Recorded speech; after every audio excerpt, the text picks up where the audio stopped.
I've had a long odyssey in the music business, and one of my boat mates in this odyssey has been Scott Barkham for, I want to say, I know this is scary, maybe over 20 years? Is that? Definitely over 20 years. But I think since 92 or 93, so it's been like 23 years. 23 years, and who's counting? I Yeah. guess we are. But anyway, Scott is a successful manager, also a former recording artist and traveling musician. And Scott is getting things done in a tough time for the music business. And I don't mean a tough time that people aren't having success, but the models have changed and it's a very much of a moving target. So Scott is here to talk to us a little bit about not what worked in the 90s when we got together, because that was the fraternity of major label music. And, you know, we lit cigars with $100 bills and ordered sushi 3 times a day and, you know, had $1 million recording budgets. And that was fun. And we did it while we could. But everything's very different now. And I think it's all for the better for the independent artist. So in addition to doing all of his management duties, which he will talk about, Scott is now making available his A&R services to help independent artists get to the next level and the next stage with their music, and also to educate people online, internationally, live in person, how to make money with your music. You know, it's fun to do it as a hobby. It's fun to have a private collection of songs that only you and your mom get to hear, which is wonderful. But it's another thing to jump into the playing field of the sport of making music and making money with your music.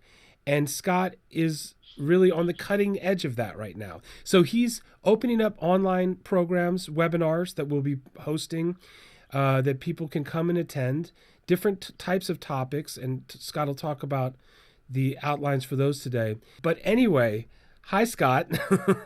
Hey, Danny. How are you? After that I'm doing introduction, well. good, good. How are you, man? I'm fine. I'm good. Uh, uh, Tell us a little bit about how you got started in the music business and a little bit of how you got to where you are, and then we'll talk about what you're doing now. Well, I guess, music has always been a really important part, integral part of my life ever since I was tiny. And, I could think up, my mom told me a story that I showed up at nursery school just wanting to bring records in and talk about music, which at the time was Simon and Garfunkel, because that was, my favorite record in my parents' collection. But I was just always obsessed with music. I've been playing piano since I was about 3. I'm not the best piano player ever, but I have my thing, and I'm definitely comfortable playing music, and I have been for my whole life, and I love it. And I just kind of knew, as a kid growing up, I wanted to do stuff involved with music, and I was also encouraged to do well in school and all that stuff, and so there was that kind of push and pull going on during my childhood.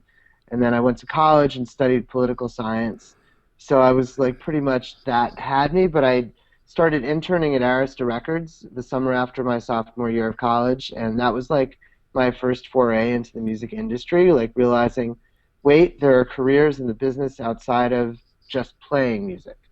And I thought that was going to be the wise thing to do. So I interned there for a couple of summers. I interned, it was at Arista Records, and I interned at their office in London when they broke their first #1 hit, which was Around the World by Lisa Stansfield. Which I still like. Which is, So yeah, yeah, no, it's yeah, a classic. yeah. I'll still dance So it's a great song.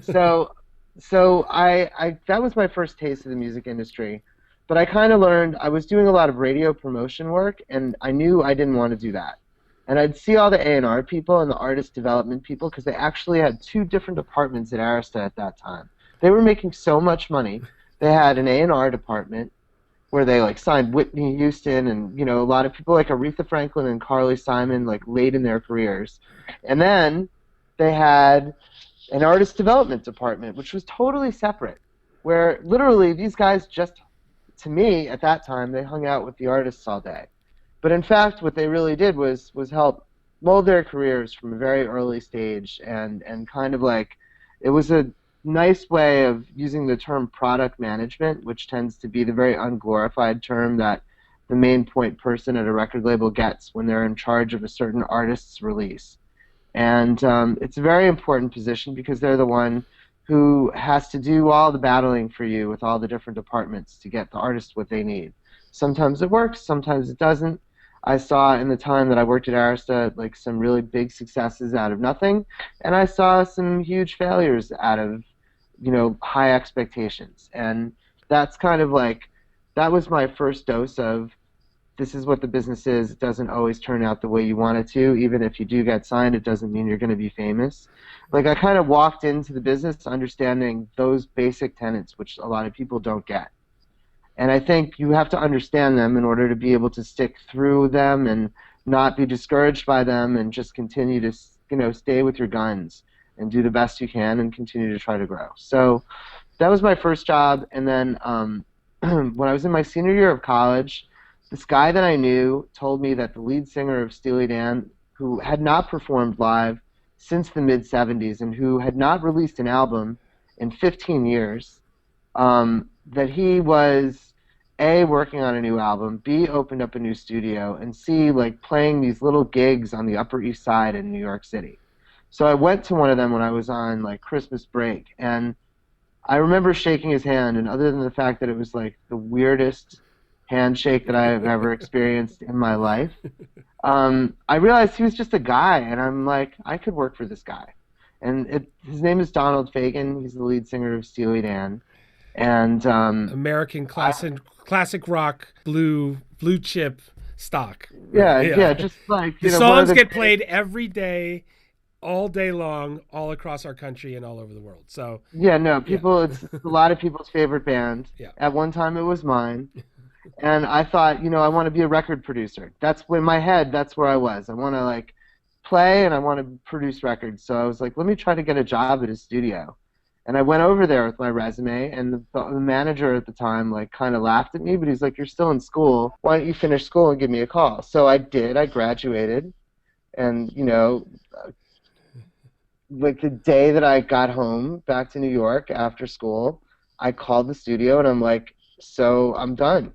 Do you have anything? He's like, do you want to paint the studio starting Monday? And I was like, great, what does it pay? And he's like, $50 a week. And I'm like, done.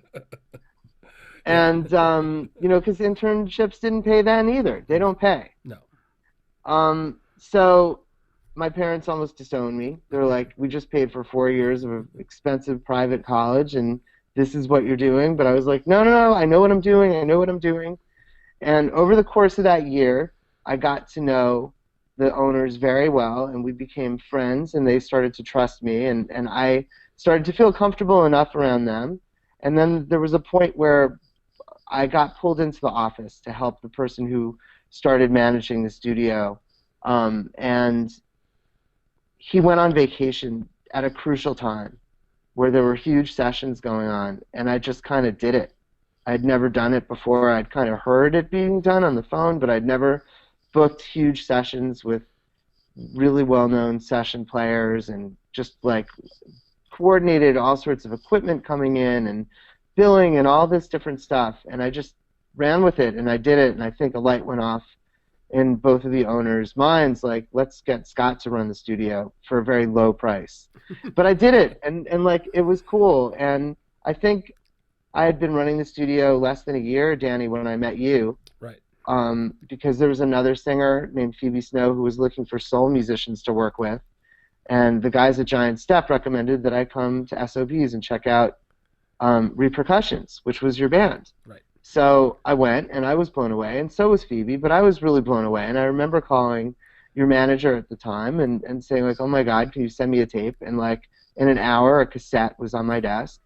And I made the mistake of giving it to my boss, like, immediately, and he just kind of, like, showed up at the Giant Step party the next Thursday night, where I went also. We were both there for the first time. It was at this little basement of a fancy restaurant on Union Square called Metropolis Cafe, which still is there, believe it or not. Yes. And the basement isn't what it was, but it was just a smoke-filled, booze-filled room with pretty amazing music that was a combination of DJ and live musicians and vocalists. and neither of us had seen anything like that. The next thing I know, you and the rest of the band are flying out to LA to meet with the president of Warner Brothers, who then signed you guys and signed Groove Collective. The guy who signed Prince. The guy who signed Prince. Lenny Waronker. The guy who signed Prince, the guy who, I mean, you can't, Lenny Waronker is a legend in the music industry. Like you can't even just say one thing. Right. Like, he did so much. It's kind of crazy. Yeah. And so, yeah, I mean, but at the same time, I became friends with you, and I became friends with other people in the band. I think you and I particularly became good friends at that time. And you were like, yeah, man, we needed a keyboard player. And I'm like, I want the gig. Can I audition? Yeah. And, like, the bass player came over and taught me the songs, and then I sat in with you guys and somehow got the gig. So I wound up, running this studio, playing in this band, playing on a lot of the record, and doing a bunch of tour dates. And we had a Spinal Tap moment with a hit record in Japan, but like Lenny had quit Warner Brothers by the time the album was released. Yeah. So it didn't go anywhere in the US and got dropped. And that's just another, but I don't think either of us were like distraught by it. We were disappointed, but we just kind of were like, okay, we'll keep going. Well, I think we knew it was a long journey and it was a great start. Yeah. And and the fact is, our first release that Lenny Waronker coordinated for us was a tribute song for a cover song of Curtis Mayfield, from Curtis Mayfield, Let's Do It Again. And it was a tribute album for him. And it's kind of amazing if you look at who was on this. Oh, yeah, it was like Jeff Beck and Eric Clapton. Hold on. So the record deal that Scott got us. This was our first commercial release, and I was a musician and one of the producers and did a lot of mixing on this too. So this was our first. This is from our Scott and I meeting. This was our first commercial release as an unknown band. So it was us, which was Repercussions and Curtis Mayfield, and he actually sang on our production. It was the first time he had sung since his accident. So we got him singing it again, our production, kind of amazing. But here's the company we were in for our first release. Gladys Knight, Steve Winwood, Curtis Mayfield, Lenny Kravitz, Whitney Houston, Bruce Springsteen, Eric Clapton, the Isley Brothers, Branford Marsalis and the Impressions, Tevin Campbell, Aretha Franklin, B.B. King, Rod Stewart, Narada Michael Walden, Phil Collins, Stevie Wonder, and Elton John, and the Sounds of Blackness. So that's how we entered the game. And not a bad start by any measure. So anyway, from there. Yeah, it sets the bar pretty high. Yeah. So, I continued to manage the studio for a while and work on my own music, which I did a lot of, Danny, at your studio. Yes. Like a lot of the time, and played on a lot of stuff that you were working on. Yeah. And, that went on for a bunch of years. And then Gary left the studio to start a record label called Jake Records, and I went with him to do A&R and also just kind of run day-to-day for the label. And like we signed Digital Underground. That was like the one release we did, and it's kind of ironic now looking back because like 96, 97, that was kind of like the best era of hip-hop in the history of hip-hop, and the album that they did wasn't the best album of all of hip-hop, but we had a good time. I think like Shock G even wound up working at your studio, the Temple of Soul, for a good period of time. Oh, yeah. And that the album cover was even shot with strippers in your studio. Yeah, there was a naked lady. If you can find the album cover on Google somewhere. I have it. But for a whole day, it was just us in the studio, a stripper covered with green goo, or I don't know what that was. Yeah, green stuff. It was slime. Yeah, green slime lying over like a really fancy console. It was amazing. Yes. I mean, I think Big Pun was on the record. Yes, he was. KRS-One was on the record. Like there were some good guest MCs on the album. Absolutely. But it wasn't a great album. And it wasn't horrible, but it wasn't Digital Underground's best album. It didn't have Who Got the Humpty Hump, No, you know. no. So anyway, that label kind of ran out of money, and when that happened, I was on my own. I got offered a job in California, but I didn't want to move to California at that time, and I just kind of was trying to figure out my next move. I was up for a couple of A&R jobs that I didn't wind up getting, and then I got work in television. And it led to me being a talent producer at VH1 for about a year and a half. And then at Fuse, which is another US-based music network that was an offshoot of Much Music Canada. And I was their like head of on-air talent for like 5 years. And it was great. It was great to get a steady paycheck and like benefits that I'd never gotten working in studios and as a musician. But I felt unfulfilled in many ways because I wasn't working on the music side of things. And I would see these bands come in, and I would meet them and talk to them and talk to their management, and I'm just like, what am I doing? And I think there was a point where a bunch of interns at the station, at the network, wanted to talk to me because I worked with all the VJs and all the on-air talent, and they wanted to know about my past because people had told them that I worked with Steely Dan and whatever. So I talked to them about it, and one of the kids asked me, so would you stop doing television and go back to doing just music? And I was like, absolutely. And then I kind of knew I had to leave. And then in like '08, I think, '07 was when I left Fuse, I think. It's hard. The older you get, the faster time goes by, the harder it is to be like specific about years in your past. But I think it was like June of '07 when I left Fuse. And I started looking for artists to manage right away. And it was not easy. I found a band from London who I really loved and started to get some labels interested, and this was like towards the end of the music industry having money to spend. There's a whole other part where I will talk about why it's so hard to make money in the music industry with recorded music, because it's important to understand the business and why it is the way it is today so that you can understand how to work around it. But at that time, you could still get a really good record deal, and I found this band, and they were in London, and I was in New York, and I thought and they had money for a PR person, so I called somebody that a friend recommended, and they wound up bringing their partner to come see the band and stole them away from me. So it was a good lesson in the business. I was really hurt and upset and disappointed and just completely, dejected by it, but I didn't give up, and I kind of just did whatever I had to do, which included temp work, whatever I could do to get paid, as I tried to figure out my next move. And then I went to go see a band play in Brooklyn called the Pimps of Joy Time with some friends of mine, and I thought they were great, and I'm like, wow, these guys could do really well in the jam band circuit, and was able to find a booking agent who really specializes in that part of the music industry, and they actually already knew about the band, and so wound up booking them, and I was with them for about 2 years. And we got to the point where they were able to make money on the road, which is not easy to do. And that's another thing that I'll explain so that you understand, in my webinars, what it's like to tour, that it doesn't necessarily mean at first that you're going to make a lot of money, but that and that it's a lot of work, but that if you can do it and see it through for a couple of years, you will start to make money and build your audience.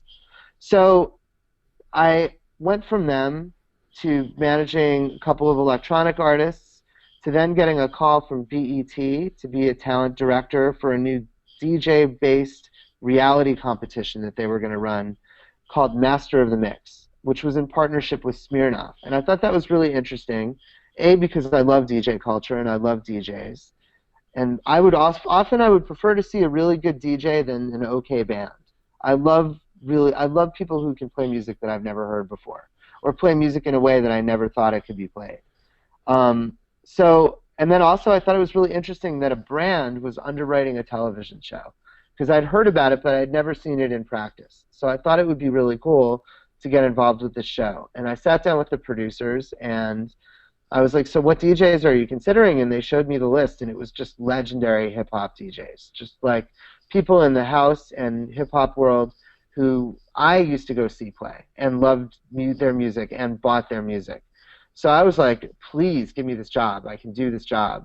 Next thing I know, I'm living in a big mansion in the Hollywood Hills and for about 3 weeks with all these DJs, and kind of went through this ride with them. And one of them is named Rich Medina, and he became a very good friend of mine, and I've been managing him now for like 6 years.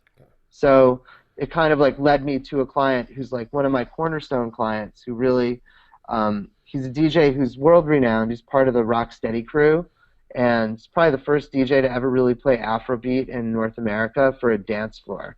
He's also very versatile, but not a top 40 guy. He plays funk and soul, house music, dance classics. Danny, stuff that you would really like. Sure. Stuff that we used to hear in Tokyo in that club that we went to in the room. Yes.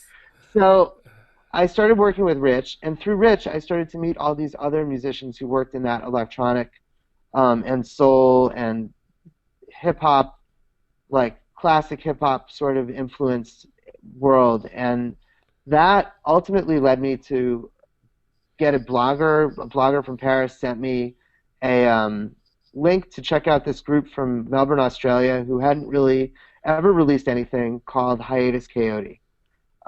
They're a band who, they had not even dropped their album on Bandcamp yet, and I just happened to hear it, and I was blown away. And then I clicked through and I heard a YouTube link or two of a live performance, and it was really well shot, and I could hear everything, and they could really play. Like these songs, which are not simple songs, they not only pulled them off live, they made them sound better live than they did on the records, which already sounded amazing. And they had a cool look, and they were young, and it was progressive. It was the kind of stuff that I personally like, but it was stuff that I thought would have appeal to other people. And I looked on their Facebook artist page, which had maybe 1,000 fans at the time, at the most. And I, clicked like, and then looked at their contact sheet, and of course they had a manager. But I'm like, fuck it, I'm going to just contact him, excuse my language. It's okay. And I emailed him, and I'm just like, hey, here are the people that I work with. Maybe, I'm totally blown away by these guys. If you need my help, don't hesitate. And he hit me back immediately and was like, hey, you want to get on Skype? And we started Skyping regularly. And then he wanted me to meet the band, and then I met the band. And within about a month and a half, we were all informally working together with me co-managing the band. And that was so I first heard them in March of 2012, started really managing them, and by May of 2012, though I was really playing them for people right away, they just, things started to take off. People like Questlove and Erykah Badu and Prince tweeted about the band. Before we knew it, wow. The lead singer and the guy who manages the band with me, who's based in Melbourne still, they came over to New York to do some CMJ shows, and by then we had interest from a major booking agent who books the Roots.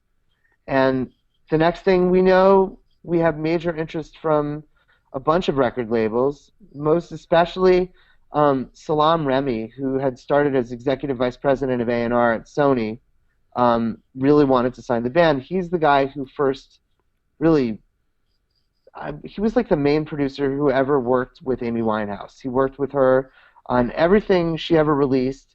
He didn't produce a lot of the biggest hits, which were produced by Mark Ronson, but he was an integral part of her overall career, and they were like best friends. And he was somebody who we respected deeply. He produced the Fugees and Nas and Miguel, and I mean, just so many people, so many classic albums. It's kind of astounding.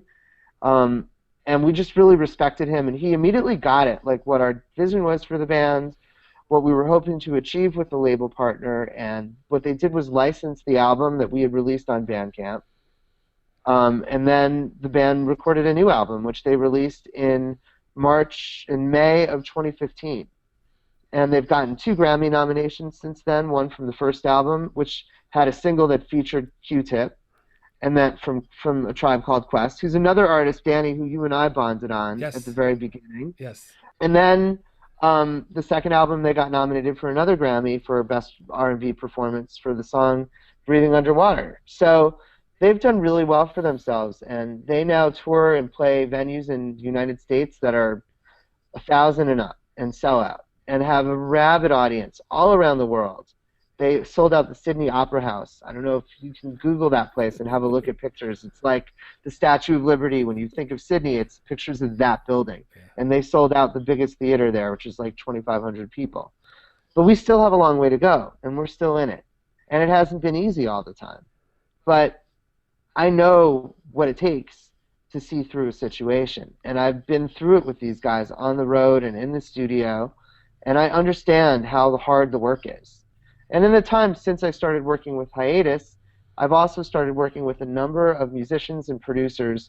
Actually, ironically, the whole band, basically, that played on the hit songs that Mark Ronson produced for Amy Winehouse. I either manage or am involved with their careers in some sort of integral way. Like literally all 5 people that like played on Back to Black and Rehab, all that stuff. Those guys are people that I work with every day. And they produce and they write. They have publishing deals. They don't tour that much. They prefer to be in the studio, and they have their own labels, and they have lots of people looking to work with them all the time. And I'm there to make sure that they do the best business they can do. And they came to me because of what I do, and I was attracted to working with them because I really respect their work. And, you know. Okay, so I think that's an incredible accounting and description of the Odyssey, really from day one, bringing records to kindergarten to where you are now, Grammy nominations, managing sort of 2 ends of the coin here, a real band, you know, who play real instruments, and a turntable is absolutely a real instrument, but an organic band and also a DJ. So you have a hand in both worlds, and I know those worlds, they blend a lot as well. But I think that gives you a unique perspective to speak on both kinds of economies. The economy of one guy touring who's a DJ and another economy of a band. But let's do this. So anyway, that was a fantastic sort of storytelling of your story. Let's shift gears for a second. And if you could now talk a little bit about these upcoming webinars, what inspired you to do them, who you think would benefit, the way you've structured them. Just if you could speak a little bit about what's coming up live online from you over the next couple of months here. Sure. The first webinar that we're going to be doing is called, well, it's going to be how to make money with your music. I'm not sure what the name is going to be, but essentially it's going to give you ideas on ways that you can hopefully generate income out of your music. You know, one of the beautiful things about where the music industry is today for people who make music is, whereas back when I started at a recording studio, you really had to be in a studio to make a record. But now you don't. You can have a really good computer and some good modules and the ability to make good sounds, and you could make beautiful music on a computer without ever having to pay for a studio. That's a beautiful thing. So all of a sudden, we have a lot of producers all over the world who never would have been able to do that 25 years ago. And now, not only can they do it, it's like most Macs come with GarageBand, and you can make some good sounding music just with that. So it's pretty amazing, and so what I want to try to do is walk you through ways that you can take your music and start to make money with it.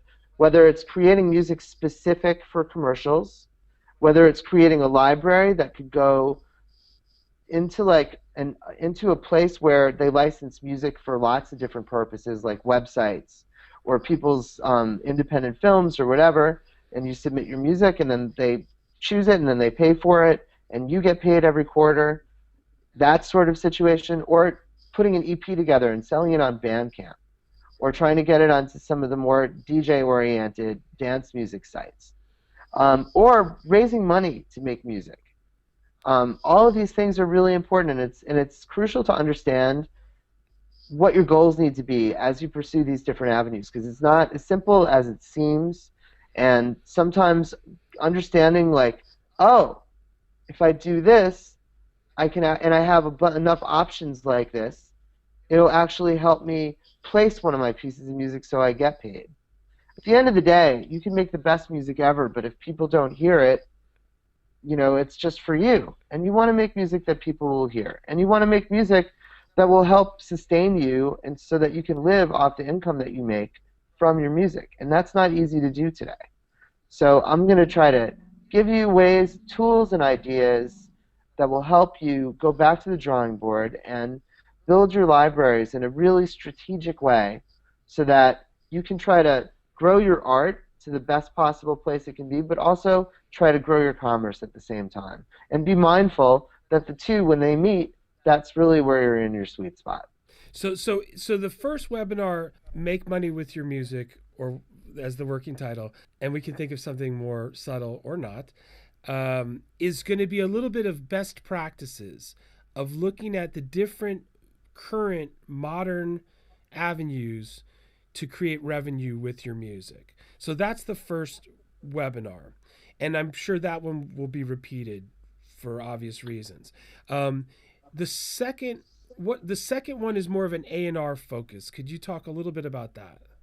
Yeah, it's A&R artist direction, and the idea is it's a 2-hour webinar, and we're going to limit each webinar to 10 participants only. The reason why is everybody who participates is going to be required to submit one piece of music, whatever you think your best, the thing you're most proud of, the thing you're happiest with. That's what we want to hear, and we're going to listen to it each. So we have 2 hours. That's 120 minutes. We have 10 people. So we're going to spend minimum of 10 minutes on each person's song, which includes playing the song and then talking about it. Talking about the things that work really well musically, talking about the things that still need to be improved, talking about how to hone what you're doing so that it works better, and trying to give you encouragement so that you can go back to the drawing board and feel inspired to create a whole batch of new music based on the input that you've gotten. But also, all the students who are participating will be able to chat in and send their comments on the music. Because I think it's important, like, I know what I know, and Danny, you know what you know, but I think everyone has a valid opinion, and everyone might have something really positive to say or something really constructive to say that could help a fellow student improve what they're doing and make it the best it can be. At the end of the day, if you take that A&R seminar, or any seminar that I do, I hope that you'll walk away with a lot of ideas and inspiration to go back to the drawing board and create with a purpose. So once people go through the webinars, they start to see the way you think about things. Some of the things that you've tried that worked, some of the things that you tried that didn't work, that you would say that doesn't work like this anymore, or it doesn't work like that ever. If people want to have an ongoing private mentoring A&R management relationship with you, that's now possible. absolutely. Okay. I mean, I can do either half-hour or hour-long sessions where we could really go through.